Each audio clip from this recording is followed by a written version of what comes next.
me that I can guarantee $25,000 right now, click. I'm taking the doggone money.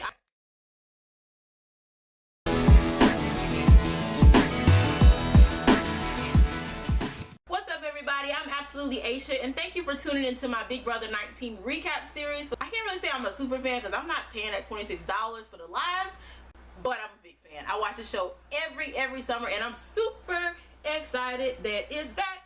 Boom, boom. If you haven't already watched my first impressions video, go ahead and click that link now so you can get my first impressions of the 16 castmates. I'm ready to get the season started, so let's go ahead and recap the first episode of the season.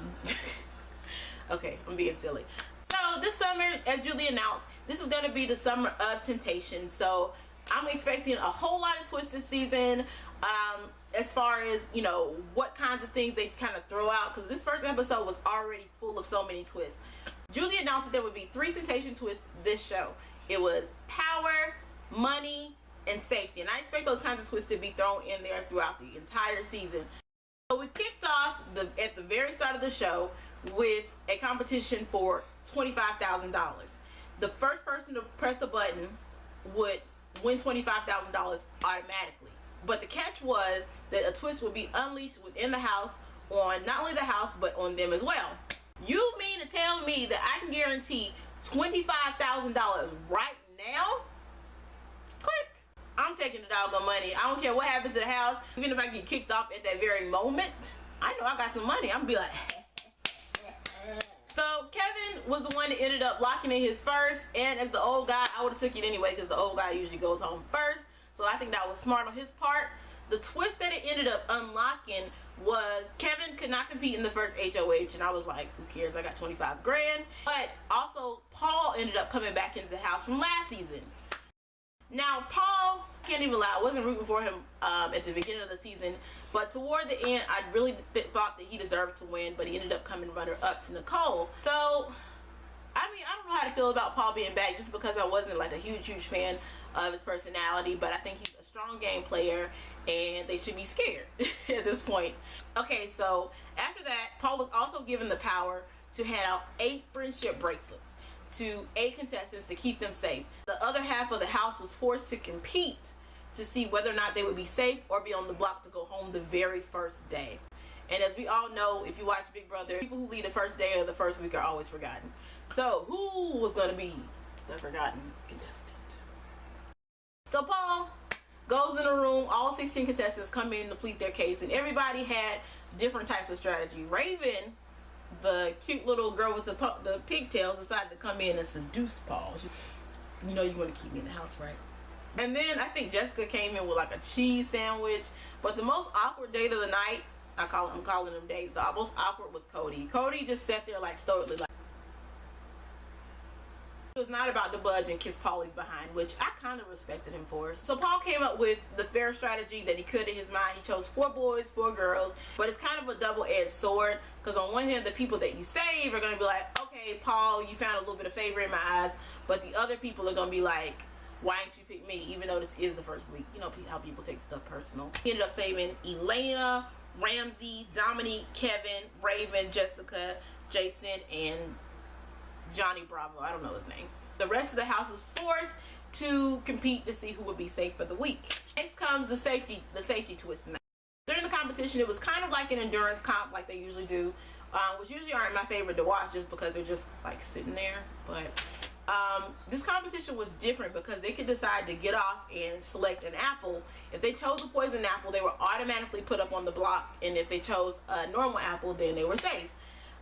Which means that if you really wanted to take a gamble and you really didn't feel like standing up there, you could have just selected an apple. I was surprised by how people chose to play during this first competition, but I feel like if you really wanted to be safe for the first week and you knew that you might automatically go up on the block, that people might work a little bit harder to stay up there.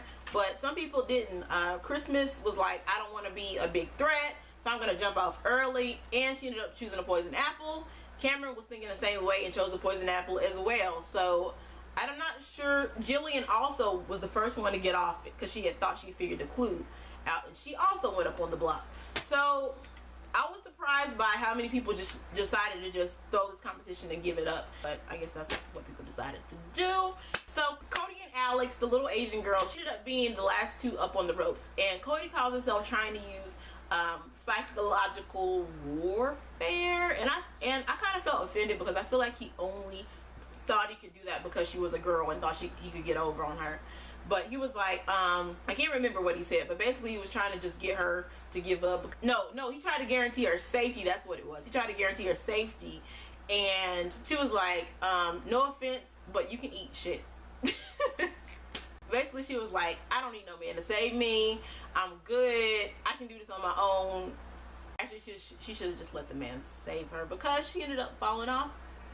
But she was safe, though, so I was happy.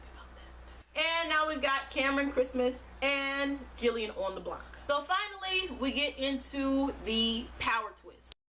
This is the first time they ever done this. They gave the nominees on the block the opportunity to compete to see who goes home or to have the house vote on who goes home. Christmas, I really thought that she was going to go ahead and go for the competition because, as you can see, she's like a big buff girl. So I don't think she would have had any problems. But she surprisingly decided to go for the house vote, and I thought, like, out of the three that were on the block, she was the one that I would have chose just because she's the most physically threatening. So they went around campaigning. Cameron thought it would be a good idea to do a striptease. It's the most awkward striptease ever, you guys. Jillian thought she could use her weight loss story to her advantage, but I don't think people were really going for it.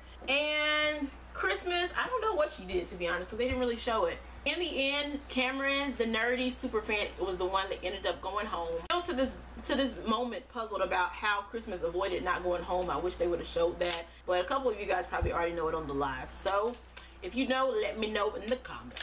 This week we've also got an America's vote for the Temptation Room, which somebody might be safe for the next 3 weeks with the first one, which is the Power of Protection. Now, if I had to pick, I would choose... My thing just fell and I don't feel like picking it back up. I would probably choose Dominique, or I'd choose Ramses, or maybe even Raven. Raven seems like she's just going to be this cute girl that she's probably going to be a floater in this game if you haven't already figured it out. As far as predictions goes, it's kind of tough to go ahead and already predict. It's way early in the game. Showmances, I think that Matt and Chris might hook up at some point. Because, you know, they seem like two, fitness buffs. They probably like the same sort of things. And Matt is a snack, as I told you in my last video. So, she might end up snatching away my zaddy. Cody and Jessica, they were already kind of talking about how they were crushing on each other. So, that wouldn't surprise me at all. Most annoying in the house, definitely Elena. She already seems like she's going to be whiny like Brittany. Biggest threats in the house, probably Cody, Mark. Christmas may be a threat if our social game is like that. And Megan is going to be the secretly threatening one. She's probably someone to look out for because of her military experience. Alliances, I definitely foresee the oddball alliance being my favorite between Ramses, Jillian, and Alex. I think Megan might be a part of that, but I'm not sure. I usually root for the underdogs. And not only that, I just think that they're gonna be awesome, okay? I feel like they're gonna be my besties. That's the end of my recap. If you want to come back with me and watch more of my recap series, go ahead and click that subscribe button in the description box below, or you can go ahead and click this one that's about to pop up. I hope to see you back next week with me. Make sure you comment on my video your thoughts on your first impressions and how you think the series is gonna go. Also, I hope you guys will join me on Twitter. My Twitter name is @AbsolutelyAisha. I usually watch the show every summer with my family, but I'm so excited to watch it with my YouTube family this year, and I hope you guys will come back with me. I'm Absolutely Aisha, and this has been the first ever Big Brother 19 recap. Talk to you later.